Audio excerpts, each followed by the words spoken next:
Dear student, आज हम देखते हैं सॉलिड ऑफ रिवॉल्यूशन, यानी कि वॉल्यूम निकालना, volume of a solid of revolution, जो कि किसी भी टू डायमेंशनल फिगर से जनरेट करके अगर हम कोई सॉलिड बनाते हैं और उसका वॉल्यूम निकालते हैं तो किस तरह से वॉल्यूम निकालते हैं, ये एप्लीकेशन ऑफ इंटीग्रेशन में है।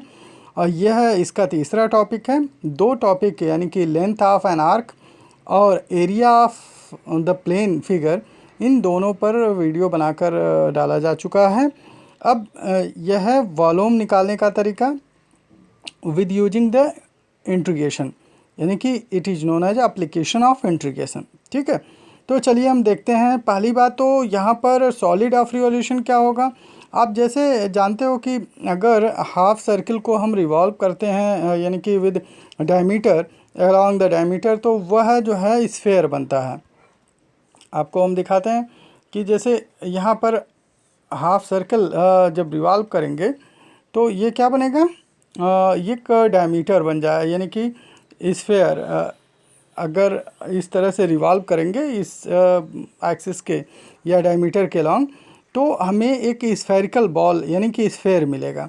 ठीक है, उसी तरह से बहुत से फिगर हैं।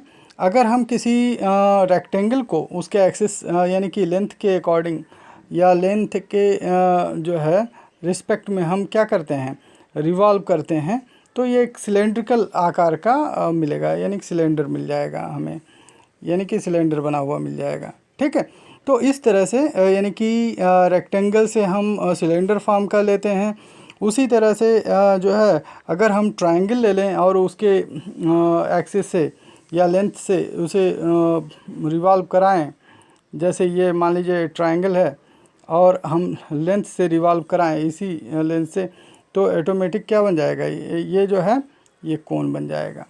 ठीक है, ट्रायंगल का ये कोन बन जाएगा। इसी तरह से बहुत से फिगर इसमें हैं जिससे कि हम रिवॉल्व कराते हैं तो हमें सॉलिड फिगर जनरेट होते हुए दिखाई देते हैं, सॉलिड फिगर मिलते हैं। यही चीज़ इसमें दिया हुआ, when a plane curve or its segment is revolved about a line, so every point of the curve describe a circular whose radius is the length of the perpendicular from the point, जिसका radius जो है उस point से perpendicular length होता है to the axis, and centre is the foot of the perpendicular, और centre जो है फुट ऑफ द परपेंडिकुलर होता है। द सरफेस इज जनरेटेड, एक सरफेस जनरेट होता है। Such surface is known as, उस तरह के सरफेस को हम क्या कहते हैं, सरफेस ऑफ रिवॉल्यूशन या सॉलिड ऑफ रिवॉल्यूशन। ठीक है, अब इनका जो है हमें वॉल्यूम निकालना है। चलिए, वॉल्यूम ऑफ द सॉलिड निकालने के लिए हम क्या करेंगे, वॉल्यूम, चूँकि एक सर्कुलर पॉइंट पर ही रिवॉल्व कराया जा रहा है तो सर्कुलर मिल रहा है, तो वॉल्यूम में यानी कि सर्कल का पार्ट आएगा, यानी कि पाई जरूर होगा।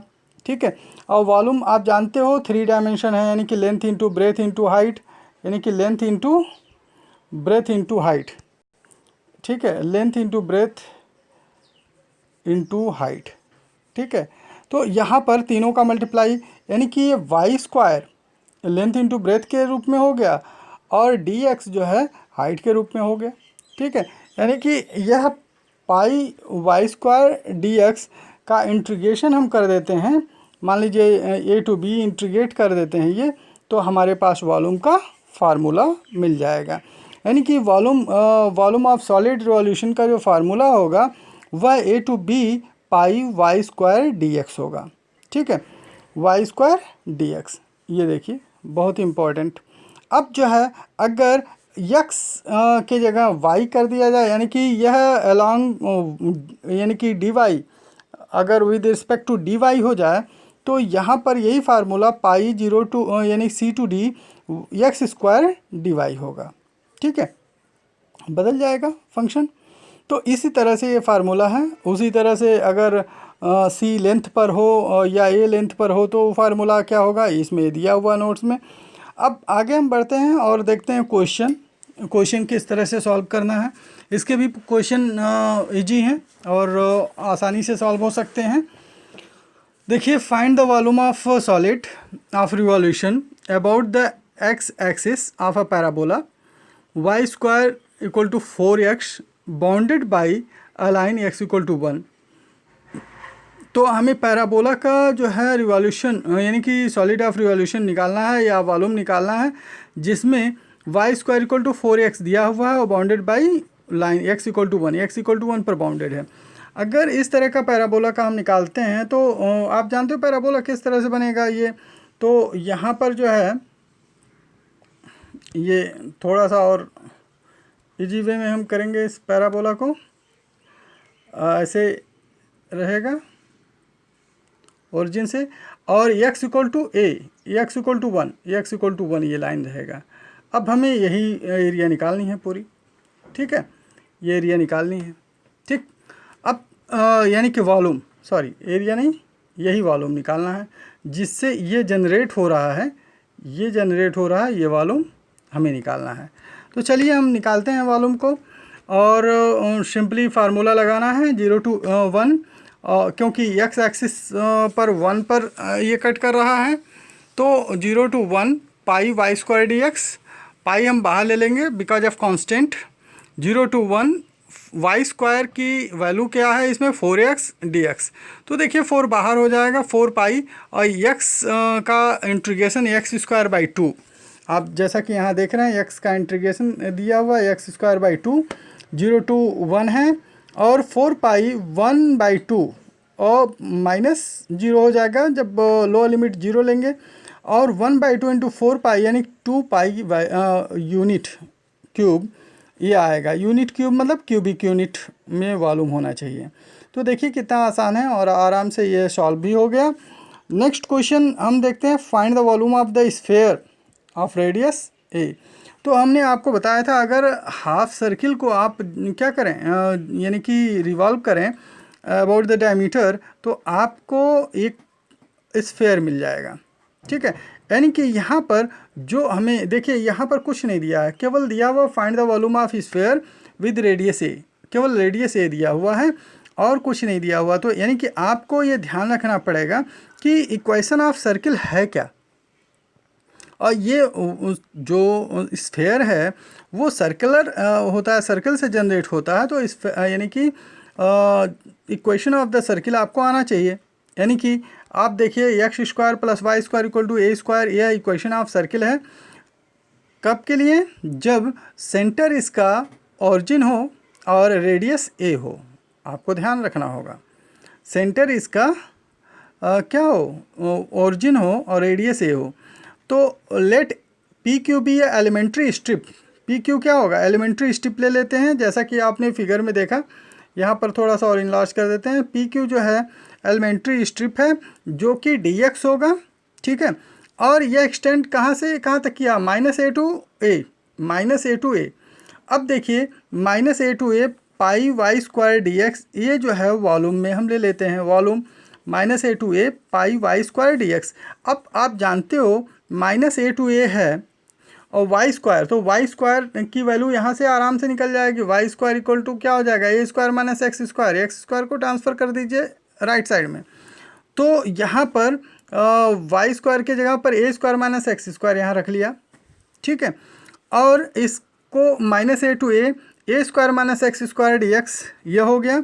अब चूंकि A square minus X square एक इवन फंक्शन है, अगर एक्स के जगह माइनस एक्स भी पुट कर देते हैं तो एफ एक्स पर कोई प्रभाव नहीं पड़ने वाला है, ठीक है। ए स्क्वायर माइनस एक्स ही स्क्वायर रहेगा।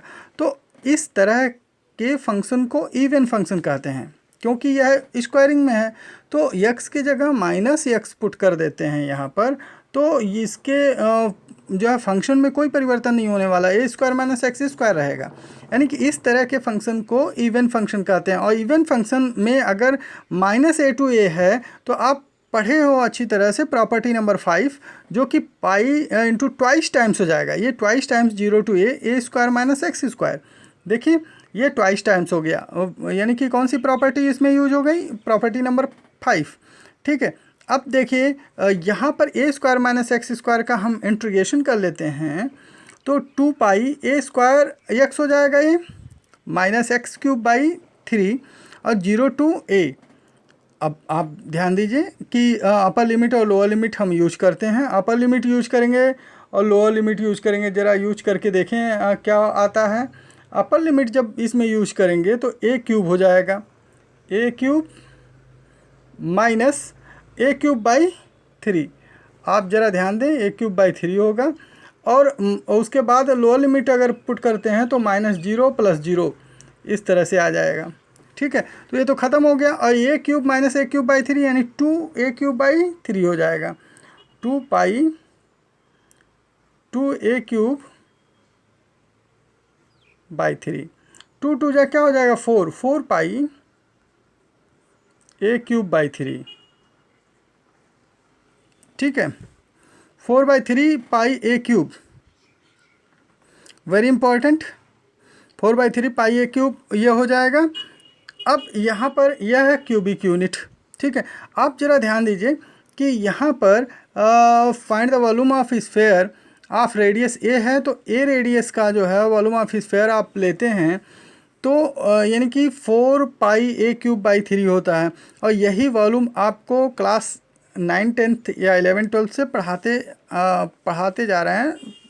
यह जो है इंटीग्रेशन के सहारे ही यह प्रूफ हो पाता है, या इंटीग्रेशन द्वारा ही ये प्रूफ हो पाता है। प्रूफ लोअर क्लासेज में नहीं है, लेकिन बताते हैं कि अगर स्फेयर का वॉल्यूम क्या है तो आप स्फेयर का वॉल्यूम बोलते हो 4/3 पाई r क्यूब होता है। तो r के जगह पर यहाँ क्या है a क्यूब। देखिए, आप डायरेक्टली आप फार्मूला भी प्रूफ कर रहे हो। ठीक है, एक तरह से फार्मूला ही प्रूफ करना हुआ, लेकिन यह क्वेश्चन में है।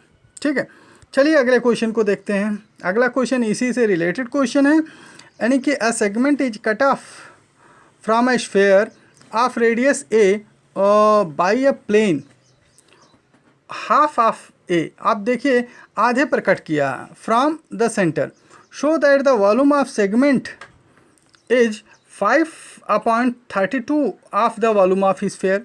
ठीक है, यानी कि अगर वॉल्यूम ऑफ स्फेयर हम लें और उसमें से स्फेयर बनते हुए आधे यानी कि रेडियस के आधे पार्ट को कट करके यह वॉल्यूम लेते हैं, ये वॉल्यूम लेते हैं, तो इन दोनों का जो कंपेयर होगा वो 5/32 times of the volume of sphere हो जाएगा। तो सबसे पहली बात तो वॉल्यूम ऑफ स्फेयर हमें पता है 4 पाई a क्यूब अपॉन 3 होगा, 4 पाई a क्यूब अपॉन 3, जैसा कि ऊपर हम प्रूफ कर चुके हैं। तो उसे निकालने की आवश्यकता तो इसमें नहीं है, लेकिन दूसरा ये पार्ट हमें निकालने की आवश्यकता है जो मैंने यहाँ पर लिखा है। तो यहाँ के लिए जो है सब कुछ वही सेम रहेगा, लेकिन आपको क्या करना है, इसका इंटीग्रेशन जब करेंगे तो लिमिट a/2 टू a लेंगे, क्योंकि a/2 से शुरुआत हो रही है और a तक। ठीक है, बस इसमें यही वर्क करना है। चलिए हम देखते हैं, volume of V1 of segment of sphere so shaded region, जो है शेडेड रीजन का हमें लेना है। तो ये V1 जो है शेडेड रीजन शो करता है। तो वॉल्यूम ऑफ जो है the volume V1 is generated the revolution of the arc of the circle. किससे रिवॉल्यूशन होता है, x² + y² = a²। मैंने जैसा कि बताया कि अगर सर्किल को ही आप रिवॉल्व करेंगे तो स्फेयर बन जाएगा। ठीक है, तो V1 = pi a/2 to a। ध्यान दीजिए, यहाँ पर लिमिट ले लिया a/2 टू a, क्योंकि a/2 टू a से ही शुरुआत कर रहा है ये, a/2 टू a, क्योंकि इतने ही शेडेड रीजन है तो इतना ही लिमिट हम लेंगे। और y² dx सेम सब कुछ वही होगा, a² - x² dx। y² की वैल्यू आप जानते हो, x² + y² = a² है, तो हम y² क्या लिख सकते हैं, a² - x²। ठीक है, तो y² को हम किसे रिप्लेस करते हैं, a² - x²। अब a² - x² से रिप्लेस कर दिया। अब इसका इंटीग्रेशन करेंगे। देखिए यहाँ पर बहुत सी चीज़ें यहाँ पर शॉर्ट कर दिया है, इंटीग्रेशन नहीं दिया है इसका। ठीक है, चलिए हम इंटीग्रेशन करके देखते हैं। तो पाई और लिमिट है ये (x) और -x³/3, और यहाँ a/2 टू a है। ठीक है, अब जब आप a/2 टू a रखेंगे तो यहाँ पर वैल्यू क्या आएगा, वह 5/24 पाई a³ आएगा। चलिए देखते हैं ये कैसे आता है। तो अब हम वैल्यू पुट करते हैं, अपर लिमिट लोअर लिमिट, चूँकि जगह कम है तो हम केवल उसका सॉल्यूशन ही दिखा सकते हैं। अपर लिमिट अगर हम पुट करते हैं तो a³ - a³/3 जैसा कि पहले था, और जहाँ 0 आ रहा था वहाँ a³ यानी कि a³/2 हो जाएगा, क्योंकि x/2 है, x है तो x के जगह a/2 हो जाएगा। और माइनस माइनस प्लस क्या हो जाएगा भाई, यहाँ पर a³/8 हो जाएगा, a³/8। अब ज़रा ध्यान दीजिए कि a³/2, a³/3, a³/8, अब इन सभी का एलसीएम ले लें तो 8, 3, 2 का जो एलसीएम होगा वो 24 हो जाएगा। ठीक है, अब 24 a³ हो जाएगा पहला। दूसरे में a³ -8 a³ हो जाएगा, -8 a³। तीसरा है 12 a³ हो जाएगा माइनस में, तो 12 और 8 जो है आपके 20 हो गए, और ये 24 में से घट जाएंगे तो 4 ही बचे, और यहाँ 8 है तो 3 a³ होगा, 3 a³, जो कि यहाँ पर जगह नहीं है, मैं नहीं लिख रहा हूँ, 3 a³ होगा। तो 24 में से 20 घटेंगे तो 4 होगा, और +3, 4 + 3 क्या होगा, ये 24 a³ और 8 a³, और यहाँ पर 12 a³, 20 एंड 8, यानी कि यहाँ पर थोड़ा सा और सिंप्लीफाई करना है, और यहाँ पर 5/24 यहाँ आएगा। थोड़ा सा और इसको हम सिंप्लीफाई करते हैं, जो कि वैल्यू था a³ का, तो a² था, तो हम पहले a³ -a³ इसको एक ब्रैकेट में ले लेते हैं, माइनस एक ब्रैकेट में हम ले लेते हैं a³/8, यानी कि a³/2, क्योंकि a/2 है, और प्लस माइनस, यहाँ माइनस हो जाएगा, माइनस और a³/8। ठीक है, अब a³ यानी कि 2 a³/3 ये होगा, और यहाँ a³/8 माइनस में होगा तो 4 टाइम से हो जाएगा, 4 - 1, 4 - 1 3 a³/8। अब ज़रा इनको हम यानी कि 24 लिख लेते हैं, 24 हो जाएंगे, और यहाँ पर 16 - 9 होगा। ठीक है, तो यहाँ पर जो है 5 a³/8 आया है, जो कि 5, और यहाँ पर कंपेयर कर लेंगे हम, हालांकि ये 7/24 आएगा, 7/24 a³ पाई a³ आएगा, और यहाँ जो है कैलकुलेट करके आप लोग देख लीजिएगा, और 4/3, तो इससे कट करेंगे, 3 से 4 से कट होगा, और 3 ऊपर मल्टीप्लाई, यानी कि 3 से कट होगा 8 हो जाएगा, तो 4 8 जा 32, 4 8 जा 32, और यहाँ पर ऊपर 5 दे रहा है, हालांकि 7 होगा, तो 7/32 होगा। ठीक है, चलिए आगे कैलकुलेट करके देख लीजिएगा इसे, और फिर find the volume of cylinder whose radius of a base is r and height is h। ये जो है सिलेंडर का वॉल्यूम निकालना है, जो रेडियस क्या है r है, और हाइट h है।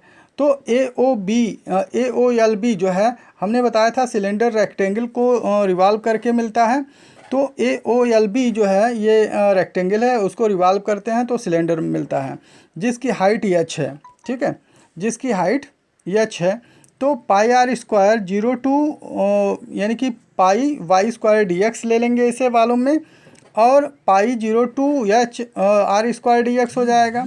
तो r² तो πr², ये तो कांस्टेंट है, बाहर हो जाएगा, और h 0 to यानी कि x 0 to h हो जाएगा, तो h इसमें यूज कर लेंगे, तो h -0 यहाँ पर होगा, तो πr² h यूनिट।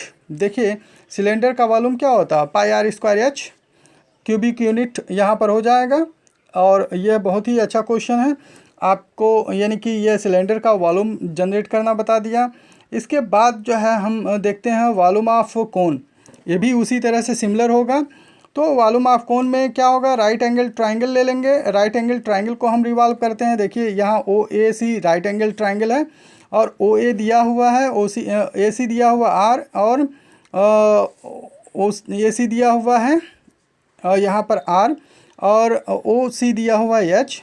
ठीक है, यल निकालेंगे क्योंकि ये स्लांट हाइट है, तो स्लांट हाइट में हम यल ज़रूरी है निकालना। तो यल आप जानते हो ये हाई स्कूल में भी पढ़ाया जाता है, L square equal to H square plus R square, क्योंकि पाइथागोरस थ्योरम के थ्रू भी होता है। तो यल इक्वल टू क्या हो जाएगा, रिलेशन है स्लांट हाइट और वर्टिकल हाइट और रेडियस में, L equal to H square under root H square plus R square. अब H square plus R square, यहाँ एंगल अगर डी ले लेते हैं तो tan डी यक्स हो जाएगा। अगर हम इंटीग्रेट करें उस पॉइंट को तो y equal to X tan D, यानी कि tan डी इक्वल टू यहाँ पर क्या आ जाएगा y अपॉन एक्स। तो यहाँ पर अगर हम tan डी की वैल्यू रख लेते हैं तो यहाँ पर y equal to R X plus H आ जाएगा। अब आर एक्स प्लस एच को हम यूज कर लेते हैं इसमें, v equal to 0 to H pi Y square, और y के जगह पर क्या होगा आर एक्स अपॉन एच का होल स्क्वायर। तो देखिए आर एच ये सब कांस्टेंट है, बाहर चला जाएगा, तो pi R square H square into X cube by 3 0 to H, और यहाँ पर pi R square upon H square into H cube by 3 हो जाएगा, जिसको 1/3 पाई आर स्क्वायर एच, जो कि वॉल्यूम ऑफ किसका है, कोन का। तो इस तरह से आप बहुत से यानी कि फिगर जो 3 डायमेंशन फिगर हैं उसका वॉल्यूम आप निकाल सकते हैं। धन्यवाद।